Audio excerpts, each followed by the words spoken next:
Hello, Assalamualaikum semua. Bertemu saya lagi, Cikgu SR. Jadi hari ini Cikgu nak kongsikan dengan semua teknik-teknik bagi memasukkan peribahasa dalam karangan.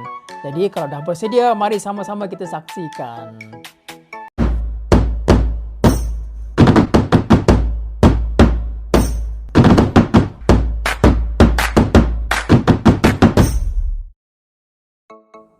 Baiklah murid-murid, jadi hari ini Cikgu SR nak teruskanlah langkah memasukkan peribahasa dalam karangan.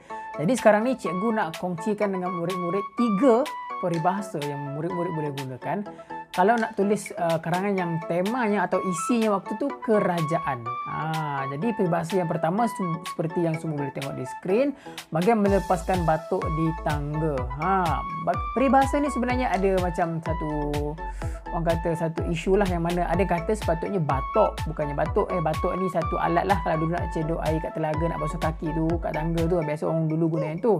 Tapi kita kena ikutlah kamus peribahasa yang telah ditetapkan oleh Dewan Bahasa, iaitu ejaannya tetap batuk di tangga, dan maksudnya ialah kita melakukan suatu kerja dengan tak bersungguh-sungguh. Itu peribahasa yang pertama. Peribahasa yang kedua ialah bagai menghela tali jala. Menghela ni maksudnya menarik. Dia punya maksud lakukan suatu kerja dengan hati-hati supaya tidak rugi.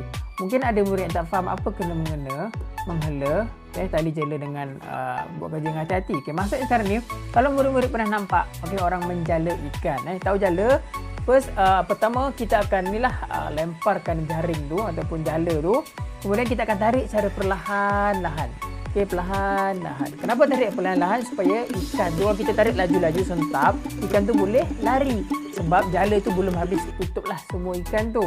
Sebab tu maksud peribahasa ni, menghela tali jala ni, maksud dia kita melakukan satu kerja dengan berhati-hati supaya tidak rugi. Tak rugilah, maksudnya ikan tadi tak ni lah keluar. Kemudian peribahasa yang terakhir, condong akan menongkat, rebah akan menegakkan. Maksudnya ialah pemimpin akan membantu rakyat dalam kesusahan. Maksudnya sekarang ni contoh condong.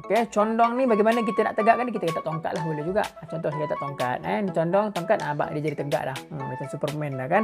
Kemudian rebah akan menegakkan, yang rebah kita tegakkan. Jadi maksudnya pemimpin lah akan membantu rakyat dalam apa jua orang kata kesusahan. Maknanya tanggungjawab seorang pemimpin. Jadi sekarang ni saya akan kongsikanlah bagaimana untuk memasukkan peribahasa tersebut. Kita tengok contoh yang pertama. Contoh pertama, kerajaan seharusnya berusaha, kemudian tempat kosong, dengan penuh dengan penuh committed, dan tidak melaksanakannya, seperti melepaskan batuk di tangga. Maksud sekarang ni tempat kosong tu murid-murid boleh letakkan isi murid-murid. Contohnya kerajaan seharusnya berusaha, contoh sekarang ni, menangani virus COVID-19 dengan penuh committed dan tidak melaksanakannya, seperti atau bagai melepaskan batuk di tangga. Maknanya kena buat sungguh-sungguh lah, tak boleh buat cincai. Itu maksud ayat ni, untuk mudah faham. Kita tengok contoh yang kedua. Kerajaan perlu merancang dan mengkaji sesuatu dasar atau program dengan penuh teliti bagai menghela tali jala agar atau supaya tempat kosong. Yang mana tempat kosong ni murid-murid sesuaikanlah dengan tema ataupun isi yang dibawa. Contoh kita boleh buat, kerajaan perlu merancang dan mengkaji suatu dasar atau program dengan penuh teliti bagai menghela tali jala. Maksudnya kita buat dengan penuh berhati-hati supaya kita tak rugi, agar supaya contohnya kita ambil kaji pasal apa ni, program apa. Contohnya sekarang ni kita COVID-19, agar supaya virus ini dapat ditangani ataupun penularan virus ini dapat dikurangkan, lebih kurang begitulah, ikutlah dia punya tema ataupun isi karangan yang murid tulis. Dan contoh yang terakhir, patah ada menyebut condong akan menongkat, rebah akan menegakkan. Sememangnya sudah menjadi obligasi. Obligasi ni juga boleh cakap tanggungjawab ataupun kewajipan kerajaan dalam menjaga dan menitik beratkan kebajikan rakyat atau masyarakat. Yang ni boleh guna saja, maknanya perkataan ni boleh ambil bulat-bulat lah, memang sesuai lah untuk mana-mana karangan yang bertemakan usaha kerajaan lah. Jadi murid-murid, macam biasa Cikgu SR ada bonus untuk semua. Okey, kerajaan seharusnya cakna, cakna ni ambil tahulah dan mengambil berat. Okey, mengambil berat terhadap masyarakat kerana kerajaan ni ibarat kayu besar, okey, di tengah padang.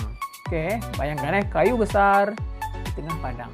Okey, tempat rakyat bernaung ataupun tempat rakyat bernaung kepanasan dan berlindung dari kehujanan. Nah, maksudnya di sini sekarang ni kita nak kata yang kerajaan ni ke dalam pemimpin kan kerajaan tempat untuk kita orang kata minta pertolongan, mengadukan masalah, segala-galanya lah panas dan hujan boleh nampak contoh ini kita panggil kata-kata hikmat lah yang mana murid-murid boleh gunakan dalam karangan bukannya peribahasa saja. Okey, jadi itu saja perkongsian Cikgu SR, harap bermanfaat dan murid-murid semoga semua dapat A+ dalam karangan ataupun bahasa Melayu. Sekian saja perkongsian saya mengenai teknik-teknik memasukkan peribahasa dalam karangan. Kalau pelajar-pelajar nak cuba menggunakan teknik peribahasa di atas, menggunakan contoh yang saya bagi, boleh letakkan di ruangan komen. InsyaAllah jika ada masa saya akan cuba mengulas contoh jawapan pelajar. Dan saya memang sangat menggalakkan pelajar-pelajar untuk cuba sahaja. Jangan takut, cuba sahaja menggunakan peribahasa yang telah dikongsikan. Dan insyaAllah saya akan cuba untuk membaiki dan menunjukkan jalan lah. Jadi itu sahaja daripada saya. Jumpa lagi. Ingat Cikgu SR, jangan lupa subscribe supaya anda semua lebih mudah untuk melihat video-video seterusnya. Jumpa lagi. Assalamualaikum.